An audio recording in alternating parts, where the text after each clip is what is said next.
ইশরাককে তার প্রার্থীরা ফিরে তাকে মনে করেন মেয়র পদ ফিরে দেওয়া হয়। আমি হিরো আলম 4 বার জাতীয় সংসদ নির্বাচন করেছে, 2 বার আপনারা দেখছেন আমি পাস করেছিলাম এবং আমার মৃত্যুর মুখে আমি তাকে ফিরে এসেছি এবং আমার একটাই দাবি আমার এমপি পদ ফিরে দেওয়া হোক। এই আওয়ামী লীগের আমলে যে নির্বাচন করে ইশরাককে জুলুম করেন, তার প্রার্থীটা বৈধ ঘোষণা করে তাকে মনে করেন ফিরে দেওয়া হয়। আমরা এই আওয়ামী লীগের আমলে মার খেয়েছি, আমার নিজের জীবন কয়েকবার গেছে, আপনার নিজেরাও দেখছেন। তাকে যদি মনে করেন এমপি পদ ফিরে দেওয়া হয়, তাহলে আমি হিরো আলম কি অপরাধ করছি, আমাকে কেন ফিরে দেওয়া হবে না?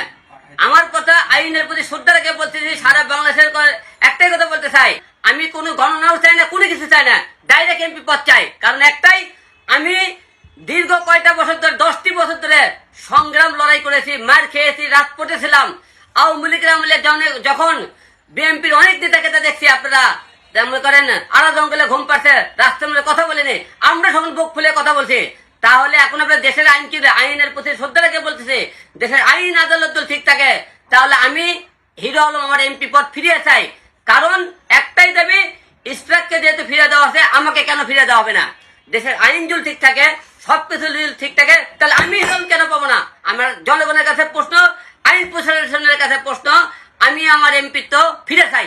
আলম ভাই, এটা তো আসলে আদালতের ব্যাপার, আদালত যেটা রায় দেয়, আপনি সেই রায়ের অপেক্ষা না করে আসলে আপনি এইভাবে বললেন না।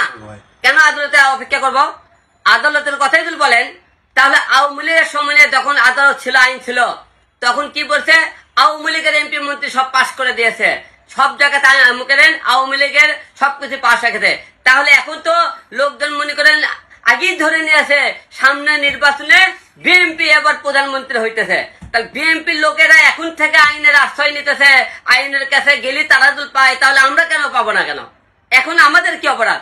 তাহলে সে তো বিএনপি প্রার্থী ছিল, তাকে তো ফিরে দেওয়া হয়, তাহলে বিএনপির আইন আদালত কি এখন বিএনপির হয়ে গেল? তাহলে আমরা কেন পাবো না? তাহলে আইনের প্রতি শ্রদ্ধা রেখে বলছি, তারা তো ফিরে পায়, তাহলে আমরা কেন পাবো না? আমরা তো মনে করি মামলা করার আছে, আমি মামলা করছি না, আমরা আওয়ামী লীগের থেকে মামলা করছি, আমাকে মামলা তারা লাইনি, আমরা তো করে মামলা করার আছে। আমি 4 বার নির্বাচন করছি, 4 বার মার খেয়েছি, 4 বারই মামলা করেছি এবং আপনারা সবাই জানেন আমি 2 বার কিন্তু পাশও করেছিলাম।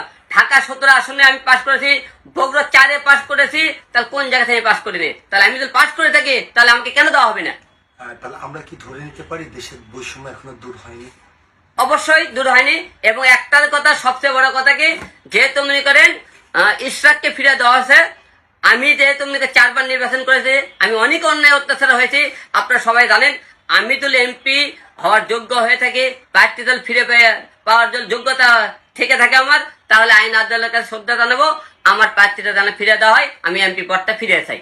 ধন্যবাদ সবাইকে। না দেওয়া হয় তাহলে আপনার অবস্থান কি থাকবে? অবস্থান কি হবে? আমাকে যদি এমপি পদ ফিরিয়ে না দেওয়া হয়, তাহলে বলবো দেশের আইন আদালতের প্রতি শ্রদ্ধা নাই, দেশের আইন আবার একতরফা হয়ে যাইতেছে।